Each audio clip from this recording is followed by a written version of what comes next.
ఇప్పుడు యువత అన్నప్పుడు చదువుకున్న యువత రాజకీయాల్లోకి రావాలి అనేది ఎప్పటి నుంచో వస్తుంది.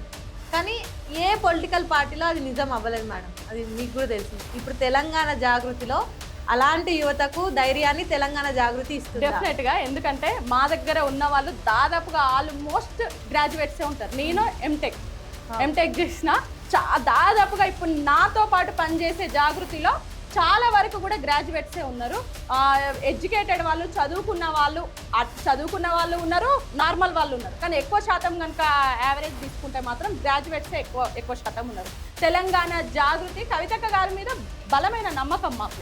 ఎందుకంటే ఎంటెక్ చేసి ఒక జాబ్ చేసుకొని హ్యాపీ లైఫ్ని గడపకుండా ఇటువైపు ఎందుకు వచ్చినామంటే, ఆ రోజు ఉద్యమం నుండి ఇప్పటి వరకు కూడా ఈ తెలంగాణ రాష్ట్రానికి ఒక మంచి చేయాలి, సామాజిక తెలంగాణ రావాలి, మనం కలలు కన్నా ఆత్మగౌరవంతో కూడిన తెలంగాణ అనేది ఉండాలి అని చెప్పేసి ఆ రోజు ఎట్లయితే భావించినామో ఆ భావాలన్నీ, ఆ ఆలోచనలన్నీ కవితక్క గారి దగ్గర మేము చూసినాం స్పష్టంగా.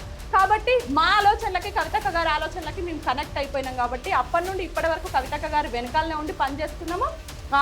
ఎప్పుడు కూడా అట్లాంటి మా దగ్గర గవర్నమెంట్ ఇప్పుడు ఇన్ని రోజులు మాదొక ఎన్జిఓ సంస్థ కాబట్టి గవర్నమెంట్ ఎంప్లాయీస్ కూడా చాలా మంది పనిచేసింది. ఎందుకంటే కవితక్క గారు ఏది తీసుకున్నా, ఒక స్కిల్ డెవలప్మెంట్ ప్రోగ్రామ్ తీసుకున్నా, ఏది తీసుకున్నా కూడా ఒక సామాజిక స్పృహతో చేస్తారు. కాబట్టి అందరూ ఇన్స్పైర్ అయ్యి చాలా మంది ఉన్నారు మా దగ్గర.